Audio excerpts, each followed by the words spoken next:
गेरुआ लिबास, माथे पर लाल तिलक, चेहरे पर लालिमा के साथ ओज, भाषा शैली ऐसी कि विरोधी पस्त। दुनिया की कौन सा मजहब और कौन सी ऐसी कौम है जिसको विपरीत परिस्थितियों में हिंदू दर्शन ने अपने यहां शरण न दी हो। आज जब उसी के खिलाफ षड्यंत्र होना प्रारंभ होता है, और मुझे लगता है इन लोगों के कर्मों का फल है कि पूरे देश का हिंदू जनमानस आज इस बात के लिए तैयार हो रहा है कि उसके खिलाफ आज शासन तंत्र से जो षड्यंत्र हो रहे हैं उसका जवाब अपने स्तर पर देना ही पड़ेगा। प्रखर राष्ट्रवादक का नायक। जी हां, कुछ ऐसी ही पहचान है हिंदू हृदय सम्राट महंत आदित्यनाथ की।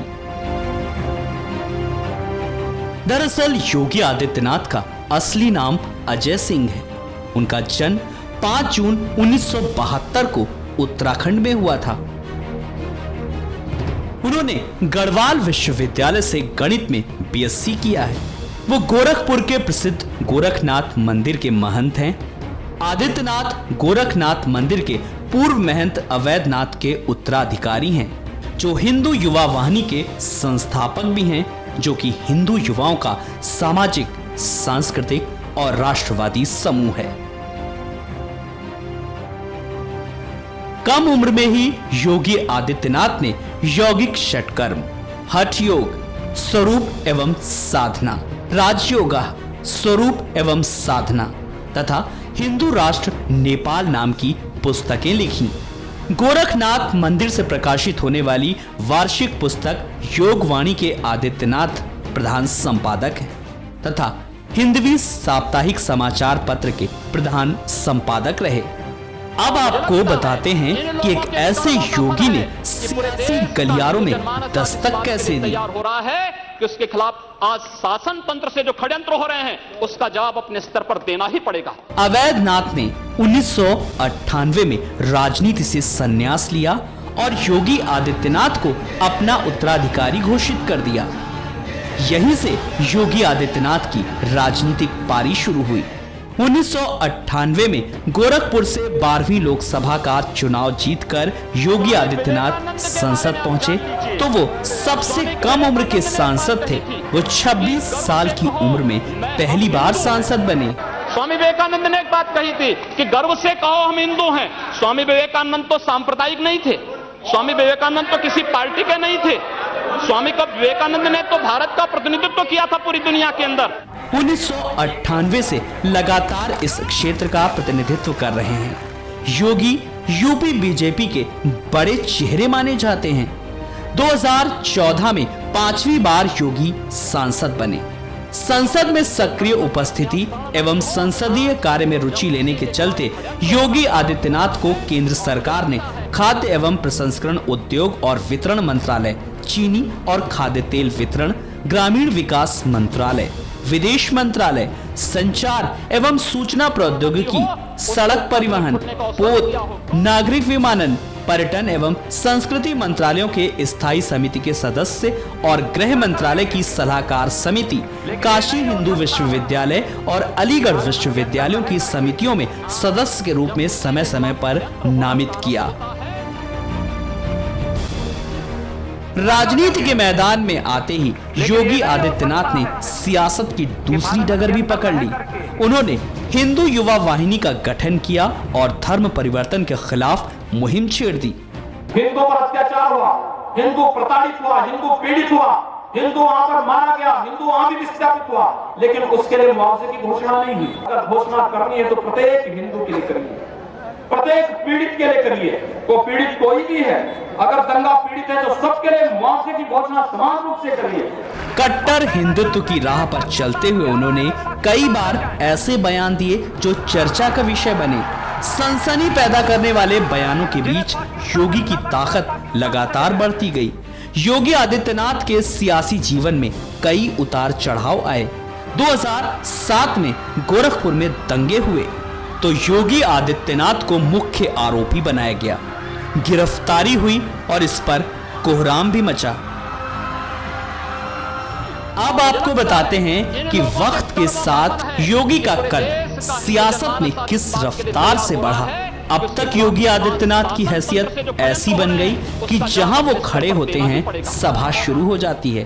वो जो बोल देते हैं उनके समर्थकों के लिए वो कानून हो जाता है। इस देश की संविधान की व्यवस्था को, देश के संवैधानिक व्यवस्था को कोई चुनौती देने का कार्य करेगा तो चेतावनी हमें स्वीकार्य नहीं। हम उसका जवाब उसी भाषा में, और उसका जवाब जिस भाषा में वो जानेगा, जिस भाषा में वह उस सीखना चाहता हो, जिस भाषा में वह अच्छी तरह समझ सकता हो, उस भाषा में उस जवाब को हम देना जानते हैं। और अगर प्रशासन ही चाहता है तो फिर तैयारी कर ले। यही नहीं, होली और दीपावली जैसे त्योहार कब मनाए जाएं, इसके लिए भी योगी आदित्यनाथ गोरखनाथ मंदिर से ऐलान करते हैं। इसीलिए गोरखपुर में हिंदुओं के त्योहार एक दिन बाद मनाए जाते हैं। गोरखपुर और आसपास के इलाके में योगी आदित्यनाथ और उनकी हिंदू युवा वाहिनी की तूती बोलती है। बीजेपी में भी उनकी जबरदस्त धाक है। इसका प्रमाण ये है कि पिछले लोकसभा चुनावों में प्रचार के लिए योगी आदित्यनाथ को बीजेपी ने हेलीकॉप्टर मुहैया करवाया था। योगी आदित्यनाथ के बढ़ते ग्राफ के बीच उनके कई सियासी दुश्मन भी पैदा हो गए। 7 सितंबर 2008 को सांसद योगी आदित्यनाथ पर आजमगढ़ में जानलेवा हिंसक हमला हुआ। इस हमले में वे बाल बाल बचे थे। यह हमला इतना बड़ा था कि 100 से अधिक वाहनों को हमलावरों ने घेर लिया और लोगों को लहूलुहान कर दिया। यही नहीं, आदित्यनाथ को गोरखपुर दंगों के दौरान जब गिरफ्तार किया गया, जब मुस्लिम त्योहार मुहर्रम के दौरान फायरिंग में एक हिंदू युवा की जान चली गई थी। डीएम ने बताया कि वो बुरी तरह से जख्मी हैं। तब अधिकारियों ने योगी को उस जगह जाने से मना कर दिया, लेकिन आदित्यनाथ उस जगह पर जाने के लिए अड़ गए। तब उन्होंने शहर में लगे कर्फ्यू को हटाने की मांग की।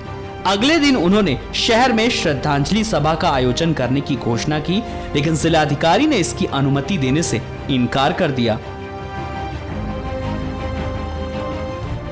उन पर कार्रवाई का असर हुआ और मुंबई गोरखपुर गोदान एक्सप्रेस के कुछ डिब्बे फूंक दिए गए, जिसका आरोप उनके संगठन हिंदू युवा वाहिनी पर लगा। ये दंगे पूर्वी उत्तर प्रदेश के 6 जिलों और 3 मंडलों में भी फैल गए। उनकी गिरफ्तारी के अगले दिन जिलाधिकारी और पुलिस का तबादला हो गया।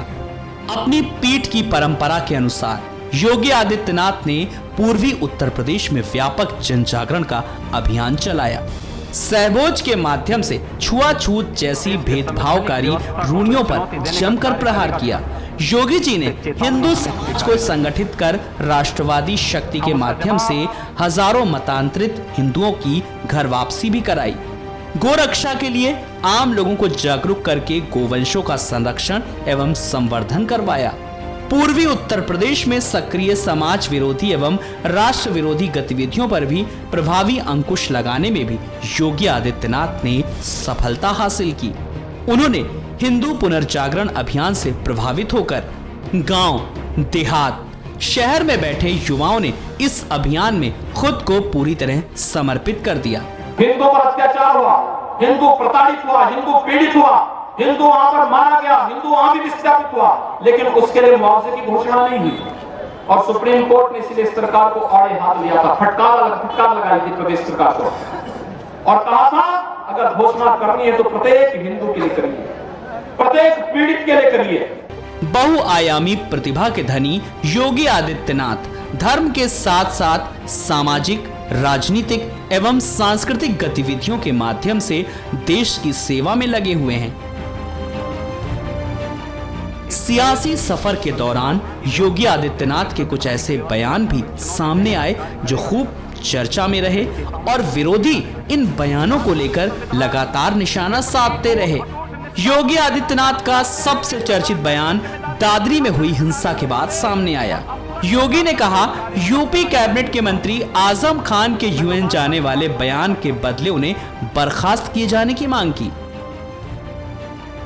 अगस्त 2014 में लव जिहाद को लेकर योगी का एक वीडियो भी सामने आया था, जिसे लेकर काफी हल्ला मचा था। इस वीडियो में योगी आदित्यनाथ अपने समर्थकों से कहते सुनाई दे रहे थे, कि हमने फैसला किया है कि अगर वे एक हिंदू लड़की का धर्म परिवर्तन करवाते हैं तो हम 100 मुस्लिम लड़कियों का धर्म परिवर्तन करवाएंगे। अगर वो एक हिंदू बालिका को ले जाएंगे तो कम से कम 100 मुस्लिम बालिकाओं को हिंदू। बाद में योगी ने वीडियो के बारे में कहा कि मैं इस मुद्दे पर कोई सफाई नहीं देना चाहता। ये मीडिया की जिम्मेदारी है कि वो ऐसे वीडियो दिखाने से पहले उनकी जांच कर ले। योगी के चर्चित बयानों का सिलसिला यही नहीं थमा। फरवरी 2015 में योगी आदित्यनाथ ने विवादित बयान देते हुए कहा था कि अगर उन्हें अनुमति मिले तो वो देश के सभी मस्जिदों के अंदर गौरी गणेश की मूर्ति स्थापित करवा देंगे। साथ ही उन्होंने कहा था कि आर्यव्रत ने आर्य बनाए, हिंदुस्तान में हम हिंदू बना देंगे, पूरी दुनिया में भगवा झंडा फहरा देंगे। हिंदुत्व की सदी है और हिंदुत्व की सदी केवल भारत की नहीं दुनिया की सदी होगी। पूरी दुनिया के अंदर हिंदुत्व का झंडा एक बार पुनः मजबूती के साथ भगवा झंडा दुनिया के अंदर कोने कोने में लहराएगा। मक्का में गैर मुस्लिम नहीं जा सकता, वेटिकन सिटी में गैर ईसाई नहीं जा सकता है, हमारे यहाँ हर कोई आ सकता है। सऊदी अरब के इस पवित्र शहर के बारे में कहा जाता है कि मक्का में कोई गैर इस्लामिक नहीं जा सकता, कोई गैर मुसलमान वहां नहीं जा सकता। वेटिकन सिटी के बारे में पढ़ रहा था, वहां गैर ईसाई नहीं जा सकता। लेकिन काशी हिंदुओं की सांस्कृतिक राजधानी है, धार्मिक नगरी है, काशी के अंदर सब लोग आ सकते हैं। योग के ऊपर भी विवादित बयान देते हुए योगी आदित्यनाथ ने कहा था कि जो लोग योग का विरोध कर रहे हैं उन्हें भारत छोड़ देना चाहिए। उन्होंने यहां तक कहा कि लोग सूर्य नमस्कार को नहीं मानते, उन्हें समुद्र में डूब जाना चाहिए।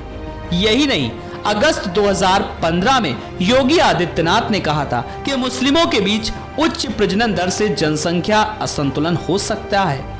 योगी ने अप्रैल 2015 में हरिद्वार में विश्व प्रसिद्ध तीर्थ स्थल हर की पौड़ी पर गैर हिंदुओं के प्रवेश पर प्रतिबंध लगाने की मांग की थी, जिसके बाद काफी बवाल मचा था।